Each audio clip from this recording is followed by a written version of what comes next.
You don't believe in yourself. Simple. You've been told, or you've been fed a whole bunch of bullshit from somebody or some people in your life, whether it's culture, school, parenting, family, whatever it happens to be, that you can't do something. There's at least one podcast interview on my channel with Sean Stevenson. He died a few years ago. I caught him on a podcast a few months before. He had a tragic accident, passed away, but a little dude, was in a wheelchair, broken all the bones in his body several times, was disabled, made millions of dollars, married a pretty girl, was influential. People looked up to him. The point that I'm making here is, when you believe in yourself and you understand that your mind's eye, like the vision for yourself, now becomes the blueprint for your new life, you become that new life. You become that new guy. There's times in life, guys, where you have to act as if you're more than what you are. I'm not saying be deceptive on a long-term basis and do things that are harmful to people, but at least wake up in the morning, do the work, start taking action, and start acting as if you're better than what you were yesterday. Do an extra push-up. If you do 10 push-ups, do 11. If you're at the gym and you're there for 30 minutes, spend 45 minutes there. If you do 10 minutes on the treadmill, throw an extra minute or two on, right? Like the taking action part's part of it, but start acting as if you're better than what you actually are, right? And I remember this story. Like today, you'll go to a store if you want to buy a sweater, and you put your credit card down, you buy it, and then they send you the bill, and you're supposed to pay it off in full when you get the bill. A lot of people don't do that, though. They'll just make the minimum monthly payment sort of thing, but they've got the sweater. So the concept of delayed gratification is foreign to a lot of people today, because we live in a society where it's pop this pill, lose 25 pounds in 3 days, rub this cream under your eye, wipe away 15 years of wrinkles, sort of thing. Like, this is what people want. They want instant gratification, that instant dopamine hit. That's why porn does so well for a lot of guys. It's instant dopamine hit. They turn it on, they play, they do their thing, they're done, right? And that instant dopamine hit, it's dangerous. Back in those days, if you wanted that sweater, you'd go work, you'd go to the store, you'd put down your couple pence, or, if you're in Canada, whatever, whatever, buck or two sort of thing. And then, you go back in your next paycheck and you pay, make another installment until you were paid in full, and then you take the sweater home, sort of thing.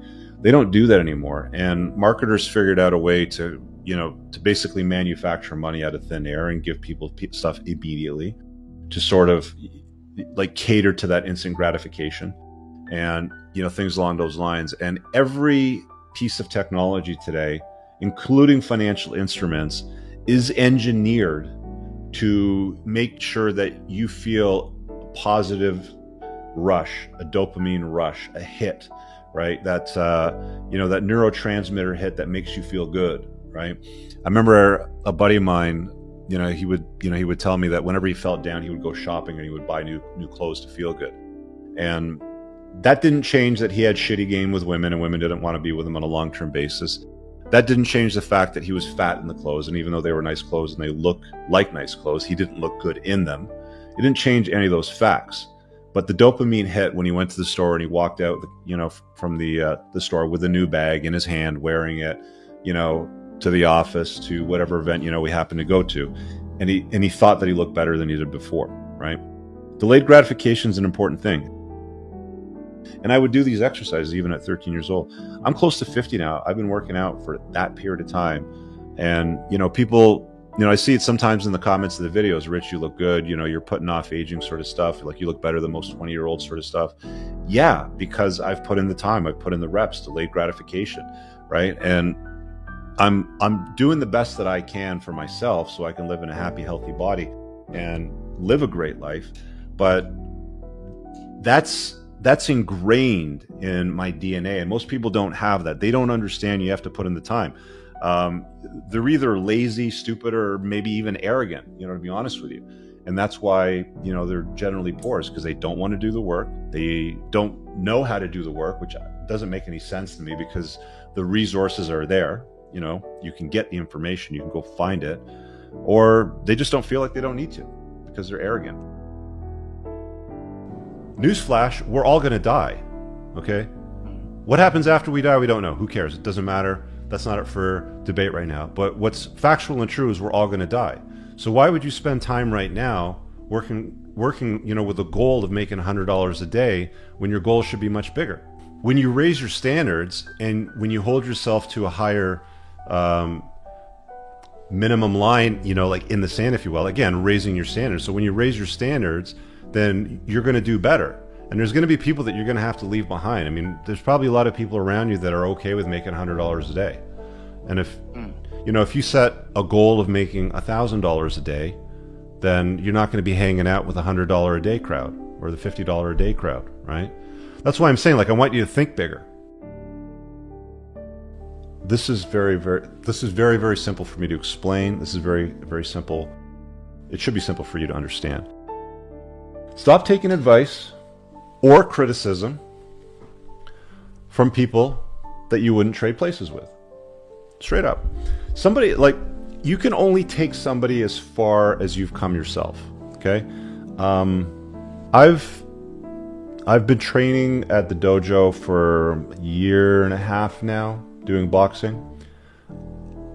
I can only train somebody else to that level, okay? I could never compete in a proper fight. I would never challenge a world-class fighter to a fight. That would be stupid, right? But I could train like a beginner, probably. So you can only take somebody as far as you've come yourself. So I'm going to come back to, again, distill it. Never take advice from somebody that you wouldn't trade places with. It's as simple as that. I mean, it's one of the reasons why I inherently knew growing up as a younger man, I would always lean into guys older than me. I always wanted to be in rooms where a guy was 20, 30 years older than me. And it was just an opportunity, and I don't want to use the term pick his brain because that's not what I did, but to develop dialogue in a relationship and a friendship so that you can learn more about the life that they've lived, the things that they've done, where they've been, and all that sort of stuff, if you know what I'm saying. So, yeah, don't take criticism from anybody you wouldn't trade places with. Hate always comes from beneath. I've talked about this before. Nobody ever gets jealous of a loser. And don't take advice from anybody that's a nobody or has only been a somebody for a short period of time. You gotta be very careful with that.